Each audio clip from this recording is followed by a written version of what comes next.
The sapphire waters of Bluehaven shimmered under the golden hues of sunset, gentle waves kissing the golden shore as the salty breeze wove through the narrow cobblestone streets. Luxury yachts lined the harbor, their lights reflecting on the water like scattered stars. To tourists and the wealthy visitors who docked here, Bluehaven was paradise, a haven of endless summer nights and lavish celebrations. But to Astrid Harrington, this town was nothing more than a gilded cage. For 5 years, she had been trapped in a loveless marriage to Cyrus Whitaker, a man she had never truly understood. Bluehaven wasn't home. It was a prison disguised as a dream. Tonight, like every other night, Astrid stood behind the bar at the Driftwood, her hands moving skillfully as she poured cocktails for the evening's guests. She had grown used to watching the world from behind the counter, hearing countless stories, while knowing that no one ever truly listened to hers. What she didn't know was that tonight, everything was about to change.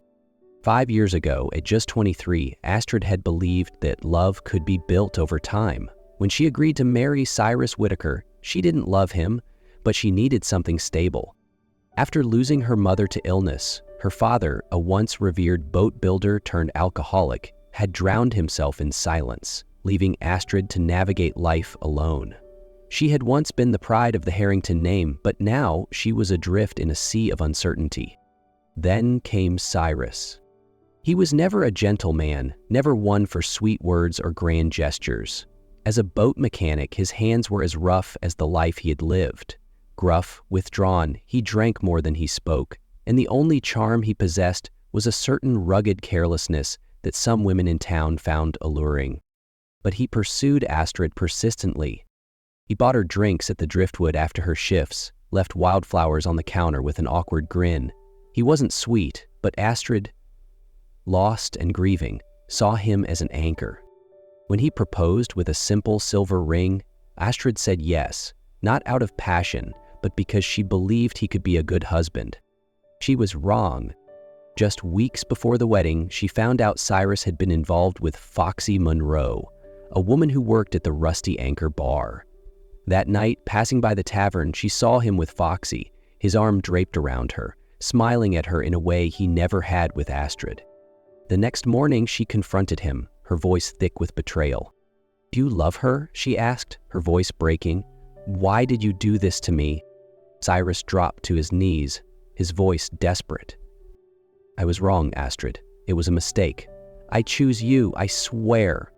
And she, foolish as she was, believed him.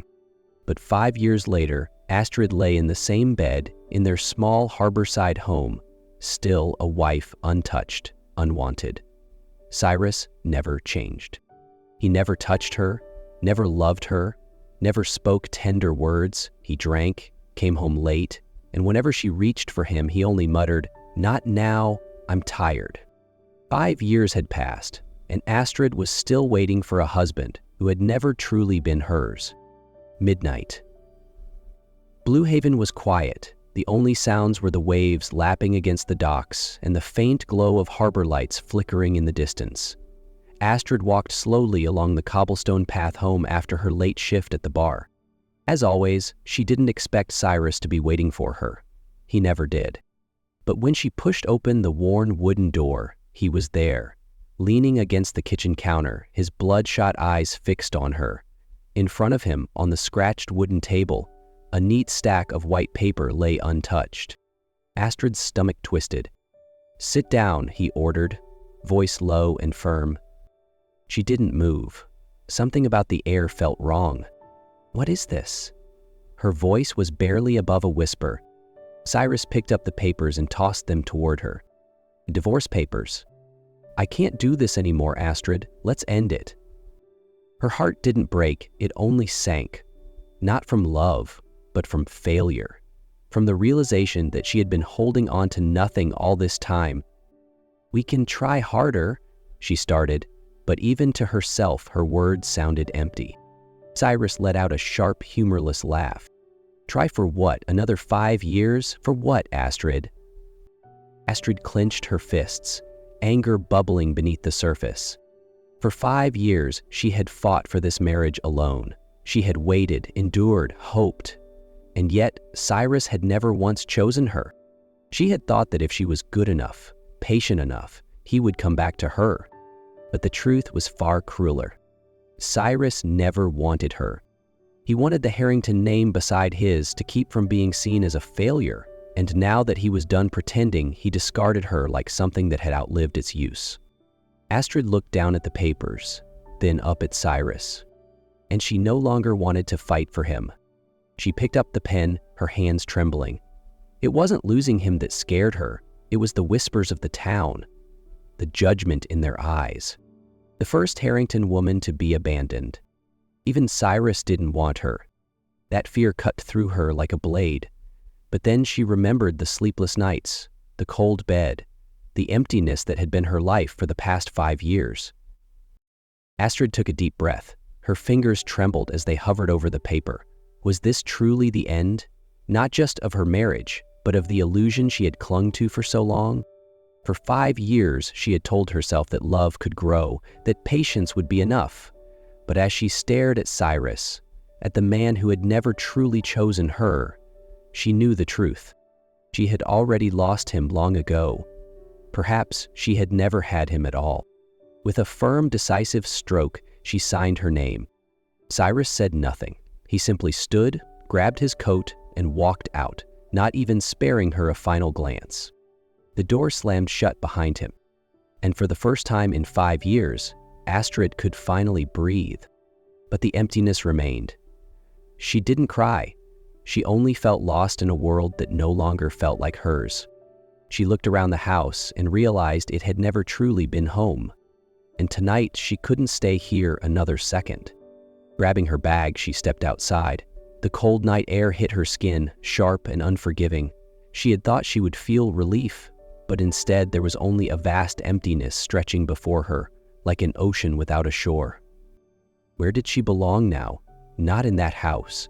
Not in the life she had fought to keep for so long. Her feet carried her forward, not out of instinct, but because she had nowhere else to go. And so she walked toward the Driftwood, because that was the one place where she could forget.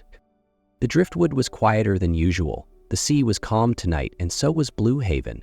Only a few scattered patrons remained, a group of old sailors swapping stories of faraway waters, a young couple whispering under the dim glow of lanterns. Astrid stood behind the bar, just as she had for the past 5 years, but tonight, everything had changed. She was no longer Astrid Whitaker, no longer a wife waiting in vain for a man who had never truly seen her. She was free. But freedom didn't mean happiness. As she stared at the glass of whiskey in her hands, all she felt was emptiness. Then the wooden door swung open, carrying a gust of cold ocean air. Fergus Calloway stepped inside. He was tall, broad-shouldered, his dark hair tousled from the sea breeze, deep blue eyes gleaming under the lantern light. His crisp white shirt hung loosely, the top few buttons undone, revealing sun-kissed skin. A man who looked like he belonged to the ocean, untamed yet effortlessly magnetic. Astrid had never met him, but she knew who he was. Fergus Calloway, a renowned yacht architect, owner of Calloway Marine Designs, the luxury firm that had recently expanded to Bluehaven. He walked straight to the bar, placing strong hands on the polished wood, his gaze fixed on her. "Whiskey, the strongest you've got." His voice was deep, smooth, carrying both confidence and quiet intensity. Astrid nodded, quickly pouring his drink, but as she set the glass down, she realized he was still watching her. Not the way most men did, not with idle curiosity, not with fleeting interest. His gaze was steady, intentional. Fergus lifted his whiskey but didn't drink just yet. Instead, he tilted his head slightly, a small knowing smile tugging at his lips. "What's your name?"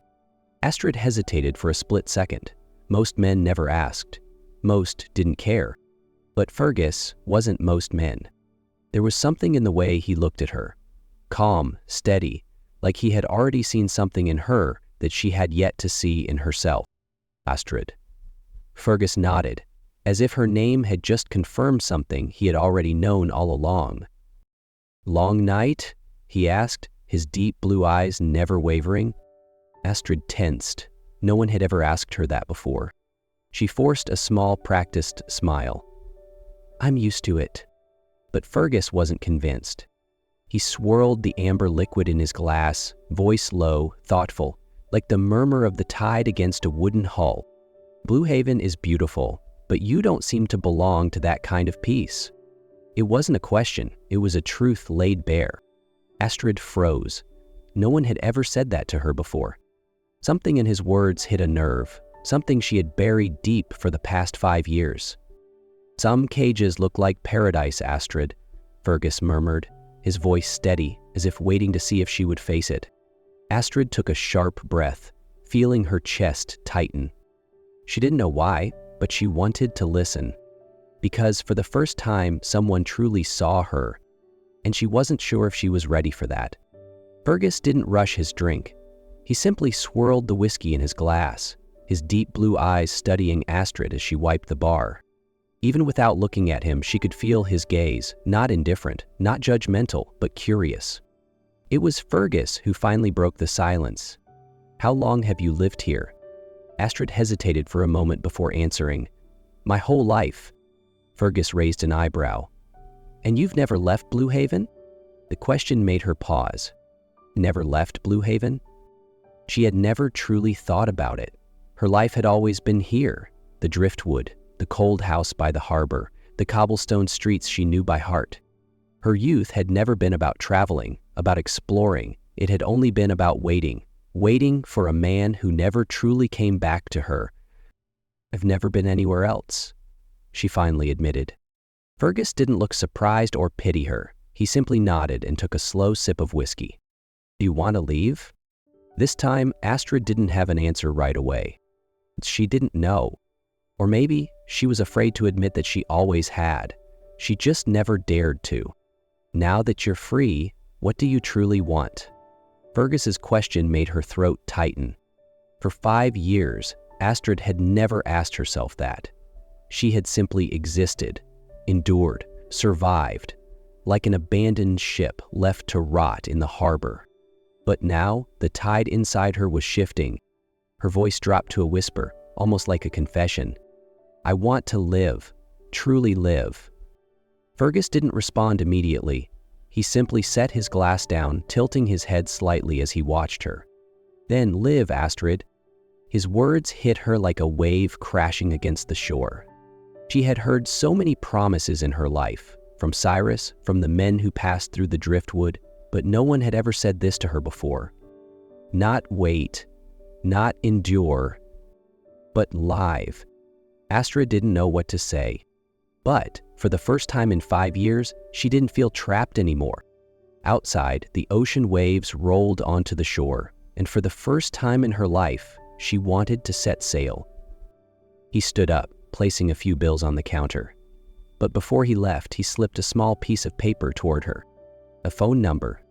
I'm not the kind of man who forces anyone into anything, but if you ever want a real conversation, call me." And then he walked out, leaving Astrid standing there clutching the slip of paper, her heartbeat racing in a way she hadn't felt in a long, long time. Astrid didn't leave the Driftwood right away after her conversation with Fergus. She remained behind the bar, hands busy polishing glasses, but her mind was elsewhere. "Then live, Astrid." Fergus's words still echoed in her head, as if they had been carved into her soul. But just as she allowed herself to think of new possibilities, a voice from the past pulled her back to reality. "Astrid." She froze. "Cyrus." He stood just inside the doorway, his face gaunt, his breath thick with alcohol. His old jacket hung loosely over his shoulders, his stance unsteady, as if he'd been drinking all night. "We need to talk." His voice was rough, his gaze glassy from intoxication. Astrid tightened her grip, forcing herself to stay calm. "There's nothing left to say, Cyrus." Her voice was colder than ever. But Cyrus wasn't ready to let go. He took a shaky step forward, his voice desperate, almost pleading.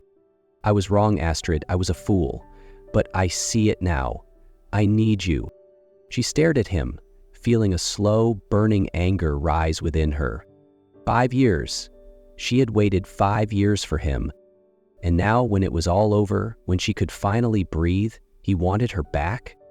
No, she said firmly. You had your chance, Cyrus, and you threw it away. She wasn't angry. She wasn't even sad. Because the truth was, she no longer cared. I waited for you, she continued, her voice steady. I gave you everything, and you gave me nothing. Now I have nothing left to give you. Cyrus opened his mouth, but she had already turned away, because he was nothing more than a ghost from a past she had finally left behind. Cyrus's jaw tightened, his expression shifting from desperation to frustration. He opened his mouth to argue, but the door swung open again, and Fergus stepped inside. His eyes immediately found Astrid, then slowly shifted to Cyrus. And in that instant, the entire atmosphere changed. Astrid couldn't remember when the change began. Maybe it was the night Fergus first walked into the Driftwood, his gaze deep and unwavering. Maybe it was the first time he asked if she had ever left Bluehaven. But she knew one thing. Since he arrived, she no longer felt trapped. Fergus never rushed her. He never pushed her to leave Bluehaven, never made promises he couldn't keep. He was just there, showing up at the bar each evening, watching her like he saw something she had yet to see in herself. They began talking more about distant seas, about the yachts he designed, about the mornings he spent sketching intricate lines onto blueprints. Do you like what you do? One night Astrid asked as she set his whiskey down. Fergus smirked slightly, rolling the glass between his fingers. I do, but what I love more is being out there. Designing a yacht isn't enough. You have to feel the wind on your skin, hear the waves beneath your feet to truly understand it. Astrid went quiet. She had never thought about it that way. And you? Fergus's eyes held hers. Do you like your life in Bluehaven? She didn't answer right away. She could lie. She could smile like she always did. But Fergus wasn't someone she could fool. I don't know, she finally sighed. But I think I've never truly lived. Fergus didn't look surprised. He simply set down his drink and reached into his pocket, pulling out something small. A bracelet, handcrafted from seashells and small ocean stones, strung together with a simple thread. Did you make this? Astrid blinked, surprised. Fergus nodded. I collect shells from every shore I've been to. Some are from the Caribbean, some from the Mediterranean. But this one, he tapped the smallest shell, is from Bluehaven, because no matter where you go, this place will always be a part of you. Astrid felt something tighten in her chest. You know, Fergus, her voice was soft, but filled with an emotion even she couldn't name. For the first time, I feel like someone truly sees me. Fergus smiled, and that night, Astrid knew her life had truly begun anew. The sun dipped below the horizon, painting the skies over Bluehaven in shades of gold and crimson. But Astrid no longer saw this place as a prison. She stood at the harbor, the seashell bracelet Fergus had made still wrapped around her wrist, a quiet reminder that the world was far bigger than the limits she once placed on herself. From a distance, Fergus approached, his tall frame steady against the evening light. Will you go? He asked, his deep blue eyes reflecting the sunset. Astrid took a deep breath, inhaling the salty ocean breeze. She was no longer afraid. She turned to him, a smile full of certainty and life. You know, Fergus, she said, her voice steady, for the first time in my life, I want to see the world. Fergus smirked slowly, as if he had always known her answer. Below the docks, the waves rolled against the shore, no longer holding her back, but calling her forward. 1 year later, the sea was calm in Bluehaven, the sky painted in fiery hues of sunset. On the soft sands, Astrid and Fergus stood hand in hand, surrounded by a simple yet heartfelt wedding. No grand halls, no extravagant vows, just the ocean as their witness, the wind whispering its blessings, and the people who truly loved them. Astrid smiled radiantly, her eyes filled with happiness and peace.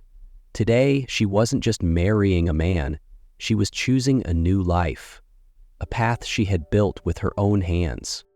From afar, Cyrus stood alone, a shadow against the fading light, a man lost in the wreckage of his own choices. Once, she had been his, but he had never truly seen her. Now, Astrid was no longer the woman waiting behind closed doors. She had stepped into the light, had learned to love and be loved the way she deserved. Fergus squeezed her hand, and for the first time in her life, Astrid saw what love truly looked like. It wasn't indifference, it wasn't obligation. It was this, a gaze so steady, so full of devotion, that she felt it anchor her soul. A love that did not ask her to wait, to change, to prove herself. A love that simply was. And beneath the golden sky, Astrid knew she had finally found her safe harbor.